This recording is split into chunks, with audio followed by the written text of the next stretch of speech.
Hello and welcome to episode 269 of the Epic Film Challenge 2, 1001 movies you must see before you die.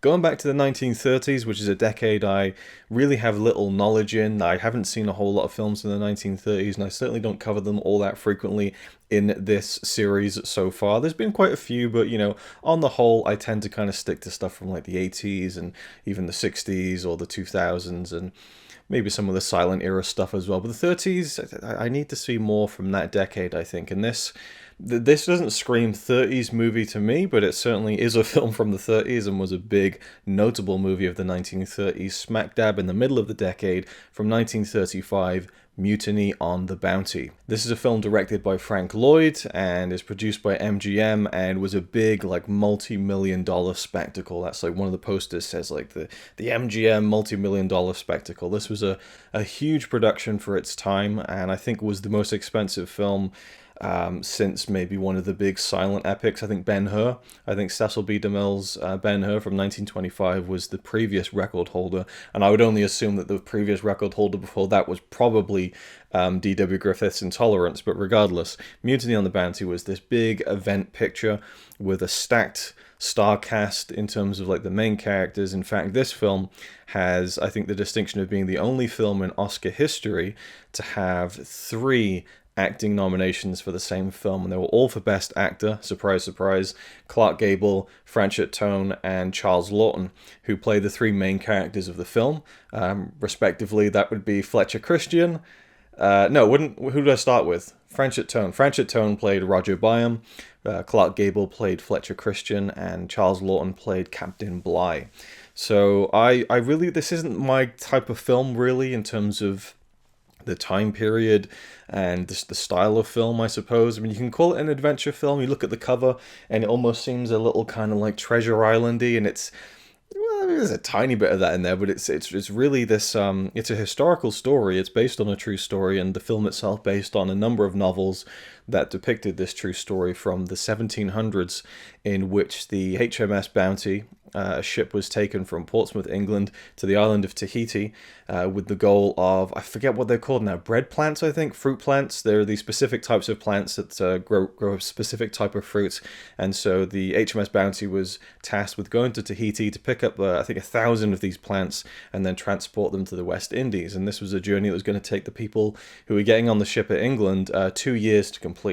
So I would say probably, roughly a year to get to Tahiti, and I think they stayed there for several months to kind of load in all the plants and everything, and then they went back. So that was the plan, I suppose. I'll try not to spoil things too much. This is kind of a niche movie, I think. I'm sure there are many classic film fans who would disagree with me, but most of the people who I talk to, well, I don't know. To be fair, there are a few people I know who love films from the 30s and classic movies and have probably seen this film long before I did. But it seems like a film, it was made 85 years ago. It's, I think it was 85 years. Let me think. 1935? Yes, 85 years ago. So, spoilers for a film that's nearly 100 years old, I don't know. And it's a true story as well. But I didn't know. So for me, the wonderful thing was I didn't know where it was going to lead. And it really builds itself up, this story. And so, I was just like almost tempted to check Wikipedia to see what happened, what was the conclusion. But I was zoned into the film. I was gripped. I was captivated. And honestly, I put it on while I was going to bed because I was really tired and I thought this film might send me to sleep. But I got hooked in. I got drawn into this story, and I think that it really takes you on the journey that these characters go on, because it isn't just this crew of sailors and people who have signed up for this. This is their career, their life, their kind of mission. Some of the crew are, but they've kind of acquired people. I think they called them press gangs, would go around and basically just round up, criminals basically, or reformed criminals, and bring them on and say, by law, you're coming with us and you're going to serve on the ship. And that was actually what really hooked me into the story at the beginning, which was Clark Gable's character. He plays the first mate of the ship, kind of, I don't know if he's second in command, but he's certainly the one just underneath the captain. And Clark Gable rounds up these men in this local tavern, and they don't want to go. They're like, how long is it going to take? 2 years? They're like, we don't want to go. You have to go. And there's this one character, and this is maybe my only criticism of the film, not to kind of bury the lead or anything. I loved this film. Probably my only criticism is that there's this one character who has a wife and he has a young son who's just been born, and he doesn't want to leave, understandably. And it just ripped my fucking heart out that this guy was like, please, I have my wife and son. 2 years is a long time, and this is before planes, way before that kind of travel was possible. And so getting on a boat to travel is pretty much the quickest way you can go anywhere. And to go from England to Tahiti, that is, there's no visits in that 2 year period. Like, you're gone. There's nothing you can do. And I really felt that kind of, that dread that this guy had, this kind of panicked dread that, there's nothing he can do. He's powerless. He has to go. And he kind of fights it. He tries to kind of weasel his way out of it. And Clark Gable kind of gives him a bit of a pep talk and says, 2 years, you're going to get through this. I'm going to be there for you and all this sort of thing. So I was like really like invested in this character, and I've forgotten his name already because they didn't really focus on him much after that. When they go on the journey, on the ship, on the bounty, you don't see much of him. He's there, but he's not really a part of the main story.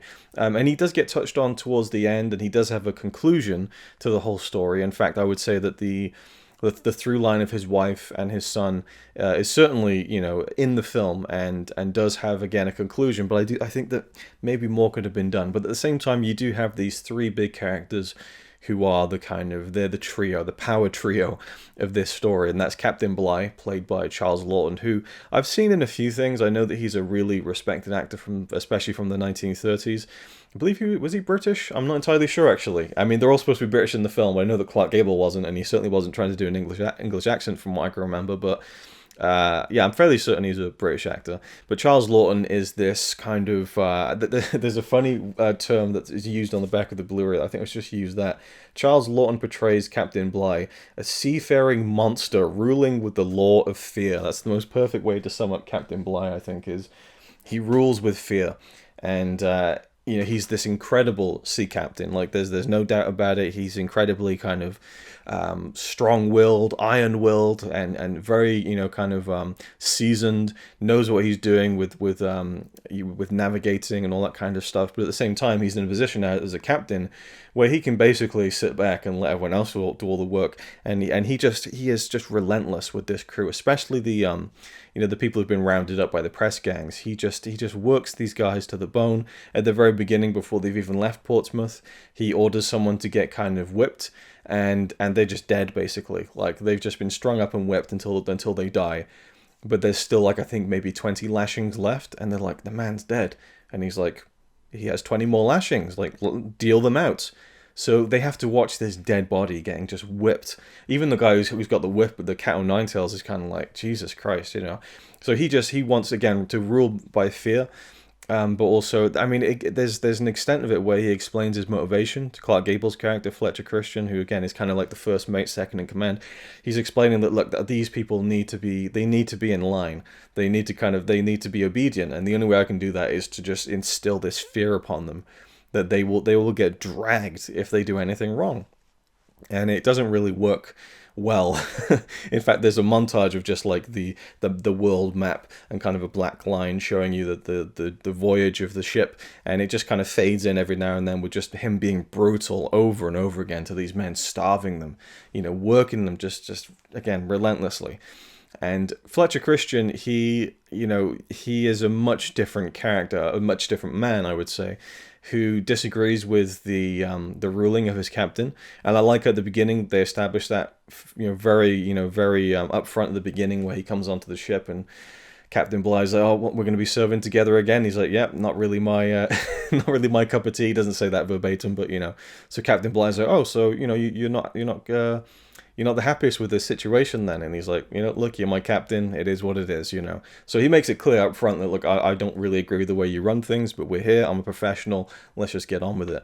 And so really it's Fletcher Christian and Captain Bligh just butting heads the whole journey about the treatment of the men and the sailors on the crew. And then we have another character played by Franchot, who is Roger Byam. And he's the midshipman, and he comes in, and at the beginning of the film, it's very much, he's built up as this kind of wet behind the ears youngster who's just starting out on his first big voyage, you know. He wants to impress the captain and everything, and he soon realizes this is a captain that's pretty much impossible to impress. And so he forms a very quick friendship with Fletcher Christian. So I would say that Byam and Christian kind of have this kind of bromance throughout the film, and become quite close. But then it becomes a much different story. I mean, it's in the title of the film, Mutiny on the Bounty. You know, it becomes a much different story when lines get drawn and people get pushed to breaking point, and shit goes down, basically. And I'll leave that. I'll do a little bit of a spoiler talk for this one, because I do think that this is a film that people should go and watch and check out, because I think that it's just fantastic. I loved this film. There really was nothing wrong with it. Some of the scenes at sea, when you're seeing the ship kind of swaying out in the waves, and I feel like I have a pretty good eye for kind of telling if something's a miniature or not, or if it was done to scale with a real ship in scenes like this, like say the Napoleon movie from 1927. You can tell very clearly that that's a model ship. It still looks good and it works within the context of the story and shows you what you need to see visually. But when you see a ship of this size, and it's funny because at the beginning of the film they see the ship at ports in is it Portsmouth or yeah, I think it's Portsmouth. Is it Portsmouth? I'm not sure, because I said port and it kind of confused my brain. Either way, they see it in England, wherever it sailed from. I'm pretty sure it's Portsmouth. And Byam comments on like, oh, is that it? Like it's not a very big ship, is it? But of course it's this huge thing. I don't know, I get really impressed by those old wooden kind of, you know, I think of them as pirate ships. Obviously, that's not really the case, but you know, just the enormity of it is, and I suppose you can look at the big ships that we build now with metal and steel and stuff that are far more accomplished and far vaster in size. But I don't know, there's something about just a wooden ship that's that sturdy and massive, and I don't know, that it's a feat of engineering, you know, and ingenuity of man to create something like that carried people around the world. And it goes back much further. And I quite like when they get to the island in Tahiti and you see them come out in their kind of sail barges, and you see like a completely different way of doing it. And it's very kind of, you know, you can see the seams of where they've kind of like strung the kind of bamboos together and stuff, but it's efficient, it's effective. Whereas the British ship, the Bounty, it's this grand kind of achievement. You know, on the front of the bow, it's this, you know, majestic kind of creation. That's it's not only about function, it's about pomp and circumstance too, I think. But you see these scenes of it on the ocean.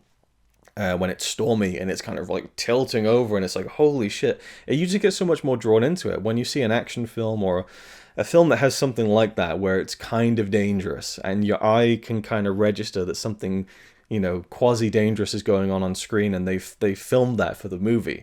They've gone the extra mile. It isn't just a model like waving back and forth in a small tank. Like, I don't know, I just get so much more into it, I suppose. There's no really other way to put it. I just get really drawn into something where you can tell a lot of it was done for real, including they filmed in Tahiti, which was a huge, I mean, to mount like the production and to go that far out of, you know, Hollywood to do it. And they also filmed a lot of stuff on Catalina Island, which makes a lot more sense.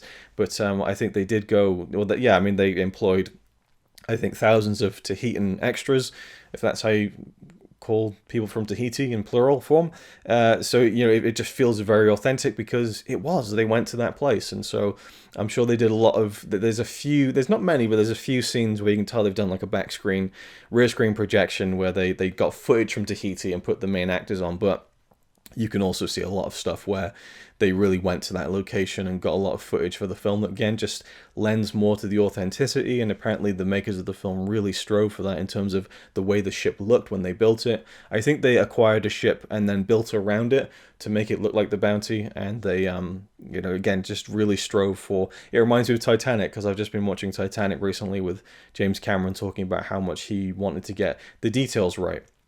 And that's kind of almost a similar analog, in a way, a famous story about a famous ship that took place maybe 100 years earlier, because when this film was made, 1935, it was about 140, 150 years after the true story had happened. Titanic was, maybe 80, 90 years after the true story of that famous ship story happened. So, it's in recent history for them, but it's still kind of, and that was something that was weird to me because the film itself, made in the 1930s, feels so far removed from my time and reality, like almost 100 years ago. And then they were making a story about something that was like 150 years in the past. And so it's this weird kind of almost time travel in two sections in a way.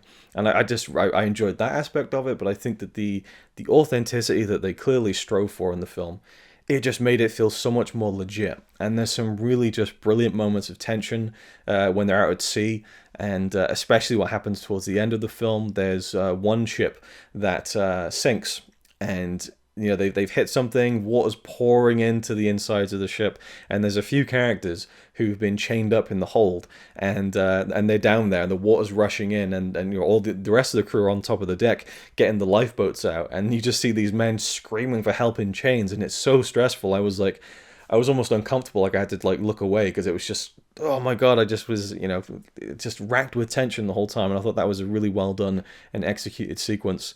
And you do see a lot of melding of techniques. Again, there are certain scenes where I could tell they'd filmed that out on the sea, that's probably where they went to Catalina Island, where they could just kind of probably get the ship just outside the island and have the crew set up there for filming, and then they just turn the camera to the open ocean, probably something like that, as opposed to doing that stuff in Tahiti. I'm assuming the main cast didn't go to Tahiti. That was just location shooting for kind of not stock footage, but certain things they could use for to kind of just trick things around. I think that's probably what they did in the end. Because really the main scenes with the principal cast, you don't really see them on the actual beach in Tahiti, I don't think.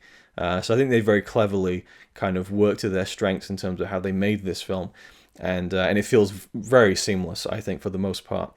But really, even though this is it's kind of an adventure film, it's a journey film, I should say. That's a better way to put it.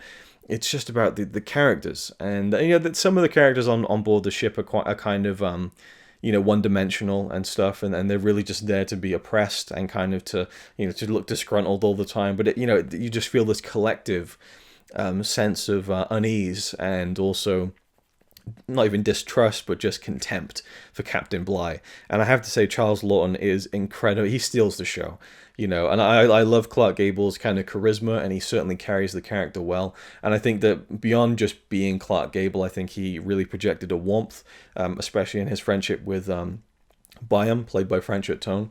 I really believed in their kind of brotherly friendship that kind of develops over that journey that they take together. And that's something that, is true of most people who go on a big journey together. They bond. Or the opposite, they kind of implode or explode, depending on how the personalities deal with that kind of friction in a location where you can't escape each other. Like there's nothing what you can do. Jump overboard, you're dead. It's this perilous situation where all you can do is just get on with it, and either again you implode, you explode, or you just deal with it. And they certainly don't deal with it throughout the whole film and just kind of grin and bear it. Like there are things that happen in the film that are both satisfying to me as a viewer, but also like, oh, what is he doing? No, this isn't going to end well, And knowing it was a true story even just added more to the whole experience to me. I was just gripped. I loved it. Again, Charles Laughton, he breathes such believable life into this despicable character. Like, he's such a dick, such a slimy bastard, and he just has such a tremendous voice. Like the way that he's calling out these kind of just barking orders at people, and it's so perfectly enunciated. And the way he holds his hat under his arm, and he'll have the book open, he'll have someone read the official law, and he'll close it, he'll hand it off and take it. He's just so particular about the way he holds himself, and it just he feels like a captain.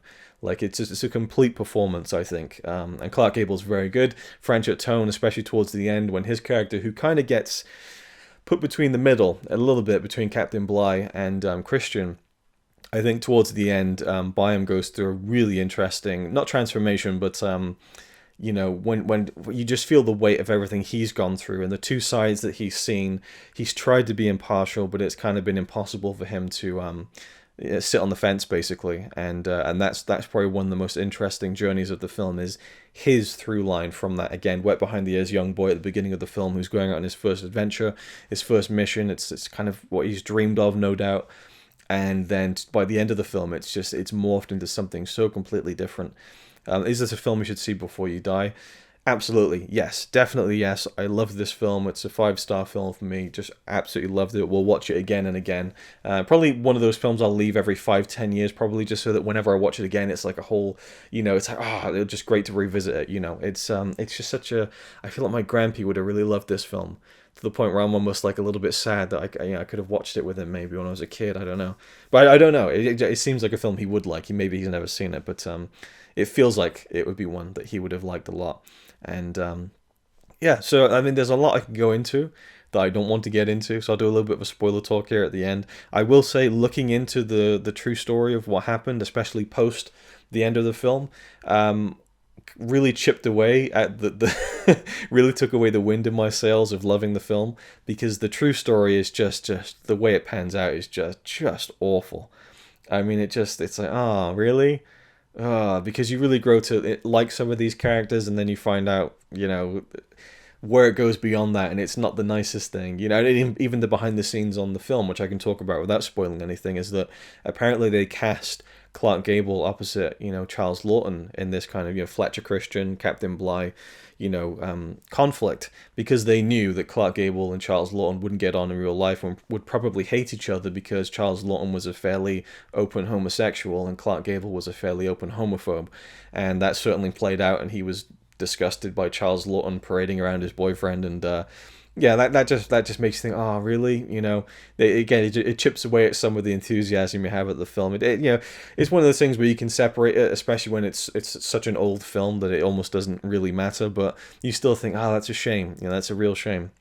But and like I said, so there was like the minor characters, fairly one-dimensional. I liked seeing Donald Crisp, who I really like. I've just seen him in different films, in different eras at this point, because I think How Green Was My Valley was the 40s, this is the 30s, and I really liked him in Broken Blossoms from 1919. What was his name? He's like battling something. He's this boxer. He's just kind of, what was his name? Battling something. I'm thinking of Battling Butler with Buster Keaton, but it's something else. Battling Burrows, maybe? I don't know. Anyway, so Donald Crisp, he has such a great stature about him, and he plays one of the guys who's always fairly disgruntled and being treated unfairly, and you can sense he just wants to start just throwing start throwing punches around, and so he really conveys that kind of like clench and unclench fist feeling of, all right, fucking, so it was cool to see Donald Crisp, and the rest of the cast again is really good, and there's some cartoony characters. This was one guy who's really inept, and then there's the doctor who's just this drunk and very cartoony, but he has a very fitting final couple of scenes, and so you kind of think, it kind of comes around in the end. But yeah, so I love the film. It definitely is a film you should see before you die. I'll leave it there. Thank you for watching, and I'll just end with a little bit of spoiler talk for anyone who hasn't seen the film or doesn't want to know anything about the true story beyond that. That's pretty much my review of the film done. It gets a big thumbs up from me. I think the music was good. I seem to remember, I don't know, I seem to remember, it was sticking in my head as I was watching the film, but it's gone now. So I feel like the music was good, but I can't quite recall. So that was one element, I think. I don't know, I love the film. Okay, so one other thing. When they get to Tahiti, look at me, I'm saying, I'm rounding up the video saying thank you for watching, and of course I find new things to babble on about. When they get to Tahiti, very naturally, the British men gravitate towards the women there. And that was, understandable. And I just thought it was a really sweet kind of dual romance. It's not spoiling much to say that Fletcher Christian and Roger Byam become quite infatuated with these two women on the island. And they reciprocate that completely. And it's just this very sweet kind of almost pure form of love and affection where they don't really understand each other fully. And Byam is there to kind of create a dictionary for Tahitian, if that's even how you say it. Apologies if that's not the language or whatever, but the language of Tahiti. He's there to learn it and to study it. So he kind of can translate a few things for Christian, but ultimately it's just this kind of, it's like a love affair between the eyes of these two men and these two women. And it's just really sweetly done, And then when they have to leave the island, you're like, And it's just, and that one of the women kind of, you can tell that she's torn up about the fact that he's leaving, and she just plays it beautifully. So I think the two actresses who played those women did a really great job. Even the actor who played the head of the village and the island, I should say, he did a really good job too. I don't know what his nationality is, but he felt like, it just felt authentic in terms of how much English they knew, how they could communicate. They'd kind of stumble over things and have to speak in their own language, and then Byam would try to translate it. So I thought that was done really well. But it was just really a great part of the story, because it is very much a kind of 3-act structure. The first act is they're on the mission, they're out there on the open seas, and then they get to their destination. That's the second act, and you go from like these horrible conditions, starving, stormy seas, and then, you know, now it's like a literal paradise. But some of the men aren't allowed leave to even get off the boat. They're on the boat for months, and there's this, like, you know, this paradise in front of them, these open sandy beaches and trees and beautiful women, and they can't leave because the captain won't let them, you know. It's frustrating, but they get a brief moment of paradise with these beautiful women, beautiful beaches, and kind of I can only imagine blue skies and green trees everywhere. And so you get the kind of the contrast of two completely different lifestyles and ways of living. They even comment on that a little bit when they're talking about money. Where Byam has like I don't know, like a penny or something. He has a penny, and I forget, it's a piece of fruit or something. And the head of the island is just like, Byam says, which would you take if I offered you one of each? He's like, the fruit. He's like, yeah, but with a penny you could buy 10 fruit. And he says, where would you buy that here? You know, to him, money means nothing. They live off the land, and that's kind of again, such a culture clash and a contrast. And then the third act of the film is just where everything kind of goes to hell, and it's just really exciting and kind of edge of your seat stuff, you know. Anyway, I will leave it there in terms of the non-spoilery stuff. I do want to talk actually about the ending of the film, but if you haven't seen it, watch it. It's incredible. Spoilers.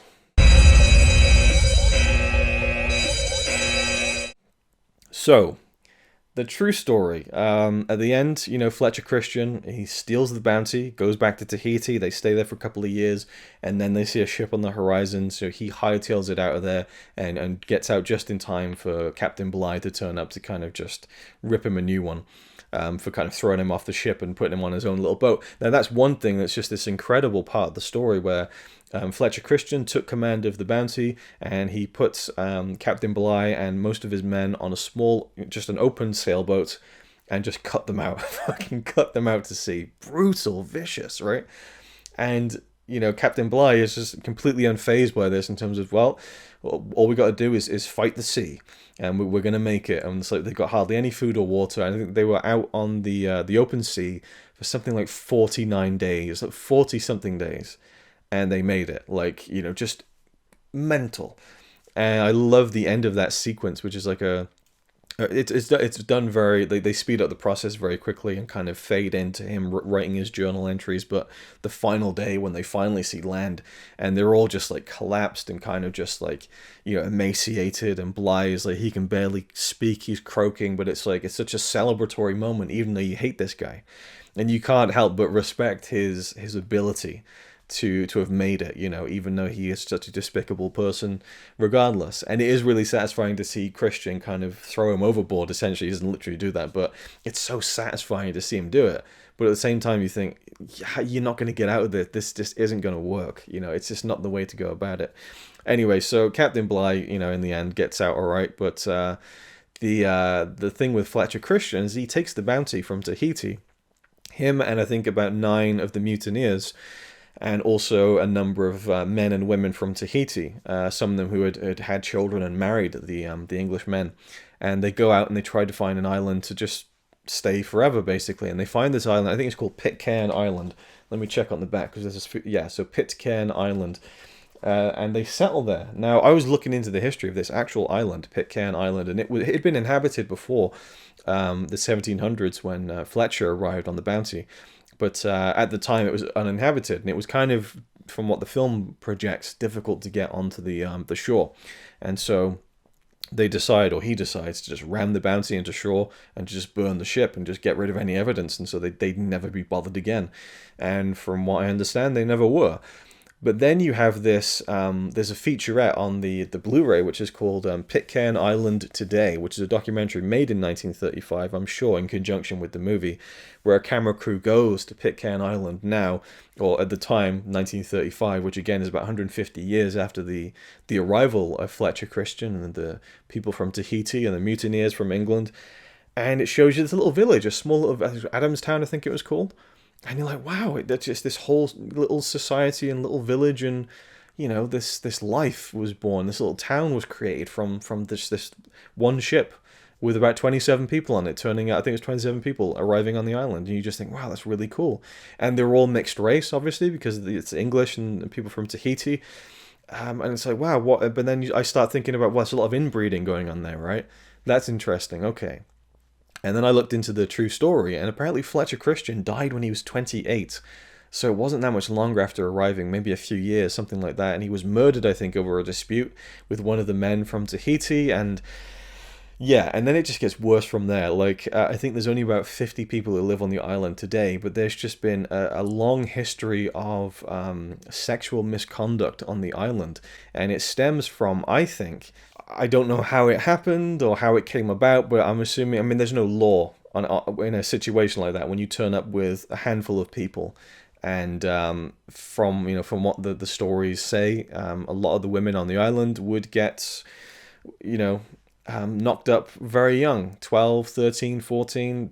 As soon as they hit that age, the men would start sleeping with them, basically, which is horrible. That's no way for a child to kind of live their life, but that became the norm, I guess, for them.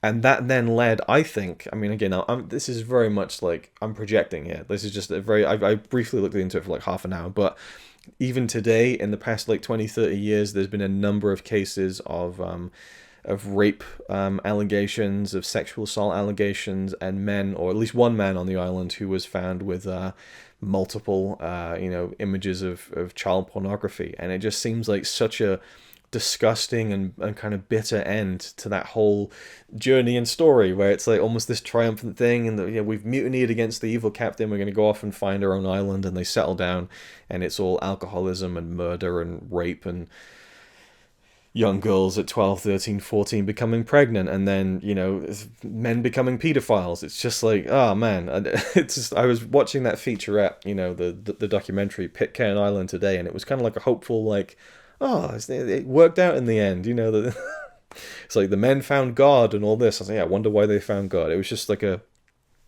really sour note for me on the cap of watching the film. But I do like to know the true story behind some of these things, and so it very quickly revealed a very sordid history of the island since Fletcher Christian arrived. And anyway, so on that note, I'll leave it there. But yeah, so that was my thoughts on Mutiny on the Bounty and some of the brief true events that I read on Wikipedia, of all places. So take that with a pinch of salt. But again, there's a lot of allegations in the past, from like 1999 onwards to even like in the past 5 or 6 years.